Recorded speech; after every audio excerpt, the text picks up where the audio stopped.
would Homelander beat in a fight? We talk a lot about who could take on Homelander, but that's basically everybody. The bitch is weak. He is C-tier at best. His moveset is the basic flying brick powers that everybody gets, and heat vision.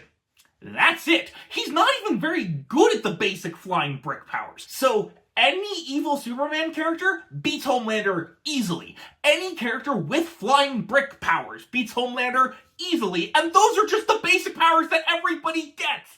Any superhero would probably beat Homelander easily. Any shonen protagonist would beat Homelander easily. And any super villain, yeah, they're beating Homelander easily. Homelander is weak. The only reason he beats anybody in The Boys is because, one, everybody in The Boys is weaker than him. Two, that's kind of one of the main themes of the story. He has to win in order for the story to work. And three, he has determination and brutality. He is willing to put those powers to evil use.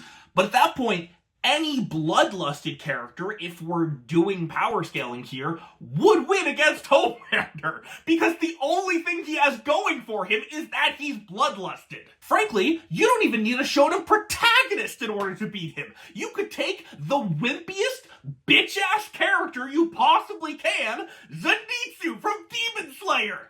He's going to take out Homelander as soon as he goes unconscious. So if Homelander would get his ass whooped by literally anybody, who could Homelander actually beat? I'll give the hot take. There is one reality warper that Homelander can take on and win. It's Gwenpool. Now, I could list all of Gwenpool's powers, but they're basically just depending on the comic in question, because Gwenpool's powers are the medium of comic books. Everything in the comic is diegetic to her. It literally exists in real space to her, and she can manipulate it. So the normal thing for her to do would be to grab a speech bubble and stab somebody with the pointy end, or grab one of the yellow narration boxes and use it as a sword, ranging from jumping between panels to time travel or teleport, to jumping between the panel borders to access her own dimension called gutter space, to flashing back to change what reality is. Girl has a ridiculous amount of really strong powers, and she keeps getting new powers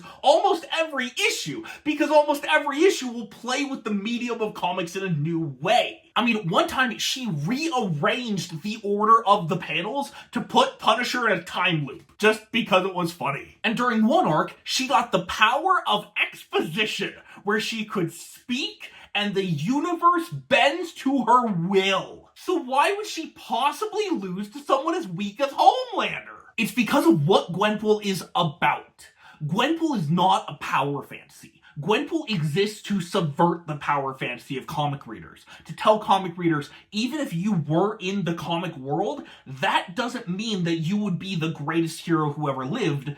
That might mean you would be the worst hero who ever lived. Because Gwenpool's main villain is the writers. Her main antagonist is the fact that Marvel doesn't want her to be important. And Marvel can do whatever they want to her. She can't stop them physically. Even when she became a literal, actual god, living outside the realm of reality, being an omnipotent, omniscient creator, she still couldn't stop Marvel from doing what they wanted to do. Gwenpool would lose to Homelander because Gwenpool is a story about losing.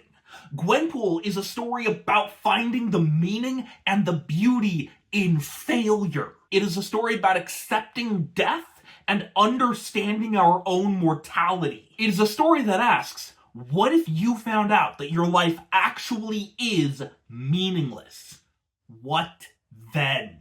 And because of that, it is an absolutely beautiful, tear-jerking piece of satire that understands its audience better than most comics ever will. You can find Gwenpool comics and The Boys comics for free at your local library. If they don't have it, ask a librarian how to do an interlibrary loan. Follow me on YouTube and Blue Sky at Movies and Heist for more movie love. You can get these videos a week early and help fund my movie at patreon.com/moviesandheist. Special thanks to these patrons for helping to fund my movie.